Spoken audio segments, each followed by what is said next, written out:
guys, welcome to MyCounselor.Online. I'm Tori, and today I get to sit down with one of our counselors here, Jacob Wilhelm, just to talk through his article, When a Spouse Wrestles in Their Faith.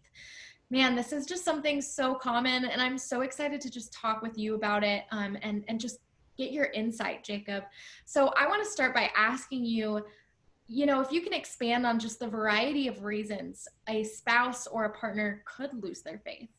Yeah, absolutely. So some of them that I listed in the article include intellectual inquiry, loss, trauma, even hope deferred. And I know this list is not necessarily exhaustive, but it does offer like maybe some insight of what some people might be experiencing. And I don't want to oversimplify or anything like that, but I put down intellectual inquiry because sometimes we just have thoughts. Sometimes we just have curiosities and doubt, just wanting to know like how the universe expands or what consciousness is, things like that. We just have curiosities. But loss, trauma, and hope deferred, um, that involves like heartbreak. That involves having expectations or having hopes that just fall through. That that hearts can be broken. That hope can be lost. So yeah, I know that list isn't exhaustive, but nonetheless, pretty common ones that I've seen. Absolutely. Yeah. And I mean, I've seen it too, in my own life and then in, friends of mine and their marriages, it's just part of life, the Yeah, different things that we all go through that affect us spiritually. yeah. And I think when it comes down to it, we just want to make sense of life. We want to make sense of pain, or we want to make sense of hurt. We want to have reasoning. And on this side of heaven, sadly, we won't have all the reasoning until later on. But it's hard to navigate through that. Yeah, yeah, absolutely. You speak to both spouses in the article. You speak Yeah. to the struggling spouse and to the supporting one. My question would just be, you talk a little bit about body reactivity with the struggling spouse. So can you Yeah. just expand on what that is and just that whole idea? Yeah, absolutely. So to kind of expand on that a little bit more, just give a little bit of a personal story that is a little bit, might be a little bit silly, but so I completely dislike roller coasters. My wife likes them. I'm a little nervous my child will like them, but I dislike them. As soon as I start walking up to it, I look at this thing with fear. I can notice my heart racing. I can notice my body getting a little bit more tense. And that's just showing me those are all flags saying, hey, Jacob, this isn't something you want to do. Like, this is something that just doesn't feel good. So even in areas like with relationships, like our bodies can react in just different ways. So the reason why it's important just to check on this body reactivity is, let's just check in with what's going on here. Like, let's just pay attention. Like, if we're going to the place of hurt, if we have this attached meaning that God is creating hurt, creating pain in our lives, let's just pay attention to what's going on, and that can just be some good insight of okay, this is anger here, this is fear, this is sadness.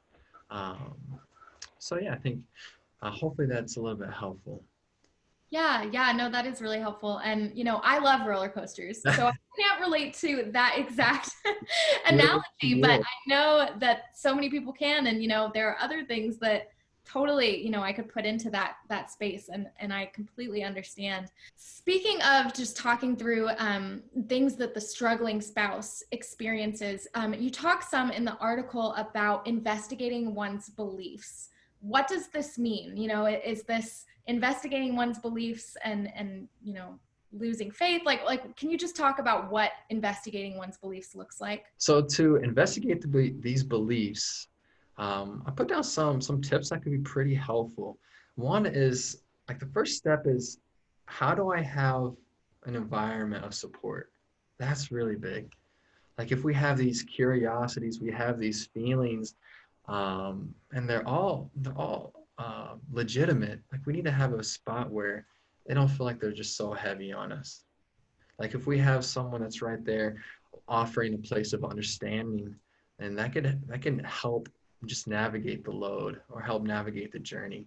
And so a couple other things I mentioned down, like writing it down, like exploring like what are these associated feelings that's going with it. And sometimes some of these beliefs can be they can be built up as intellectual or philosophical. Like for example, like why is there suffering in this world? And that might be a question to, understand overall, but it might be how am I dealing with my own suffering? Why am I suffering? Yeah, And you talk about there being a root to yeah, a lot of the questions that people have when they're wrestling in their faith. yeah. So it is important to get to the root because we can, we can come from a place, we can operate from a place of pain and hurt, and taking some of the time to understand like where is that coming from? Like why is that there? Maybe even creating a timeline of, like where did this start? Because sometimes it can be kind of hard. Let's say there's spilled milk on the floor, and we don't necessarily pay attention to it, and over time, dirt gets on it. Maybe let's throw in some applesauce there. Well, we don't necessarily like how it looks, so we put the rug over it. So now it's starting to smell. We can start paying attention to the smell rather than, like what's kind of underneath it. Where did that all begin? So maybe even creating this timeline can start see where the milk was first spilled. And I don't mean that insensitively, but rather just as an analogy. Right. Yeah. Finding that root. I mean, I know that to be true, just how many lies I believe or how many doubts that I may have that are all rooted in something a lot deeper, Yeah, an experience I've had, or, something much deeper than just, I have a question about this. Um, right. yeah. So my next question would just be, when we talk about the supporting spouse, the spouse that hasn't lost faith and is coming along that spouse and trying to love on them and really encourage them. How do you do that without losing faith yourself? How can I, if I was the supporting spouse, not lose faith in that season of trying to help my person? Yeah, absolutely. Yeah. This can be, it can be a lonely spot, can be a hard spot. And I think recognizing like what's going on for you, navigating through that. Like you might feel afraid, you might feel hurt, you might feel abandoned. Like once again, we want to make sense of own personal suffering or even just whatever the negative experience is. So it's important just to recognize like what's going on inside for you. Like what does it make you feel? So once we start recognizing that, having a place where we can talk those out. And notice that it's kind of similar with the spouse that's struggling, but also the spouse that's trying to be supportive. There's this kind of matching up of checking in what's going on, but also having a place that's supportive, having a place where you can get that. Maybe it could be a community, maybe it's someone you feel safe with. Obviously, going to God and going to Scripture can be extremely supporting as well. I can offer support, pardon me, but having a spot where your feelings could be validated, your thoughts can be affirmed, just as you navigate through this, to take away some of that isolation or that hurt or confusion. That can be really important. Yeah, absolutely. And you talk about having caution when the supporting spouse is talking with the spouse that's struggling. What are some practical tips, going into conversations to practice that caution? Yeah.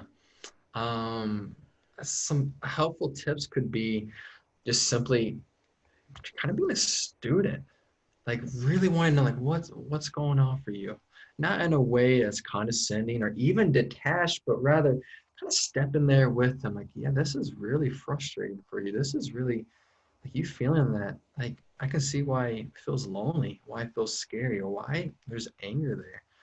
So it's about being able to have an ear that's willing to listen and a heart that's able to receive and a mouth that's willing to affirm. Paying attention to what's going inside your body is really important. Like if you notice your heart rate picking up, you notice maybe even your fist being a little clenched, you notice your shoulders getting a little tight, just pay attention to that. It might be just signaling to you like this is uncomfortable. Maybe it's making you fearful. Maybe it's just really hard to just sit right then and right there. Recognizing that so we can nurture that rather than just react from it, I think can be some pretty helpful, some additional helpful tips as well. Absolutely. Yeah. So what would you, as a counselor, as a professional counselor, say to each spouse, the struggling one and the supporting one? Yeah, I would tell both of them that what they're doing takes a tremendous amount of courage. Like it's really hard because asking questions and trying to understand the pain takes a lot of courage. It takes a level of vulnerability. But also for the supportive spouse of stepping into that place of hurt for your husband or wife, that takes a lot of courage as well. So I would definitely say what you're doing takes effort, takes energy, takes courage, and it also takes support as well. And having support is crucial so it can take away some of that isolation, some of that loneliness, and having a place where it's safe and secure to talk about what's going on in your heart.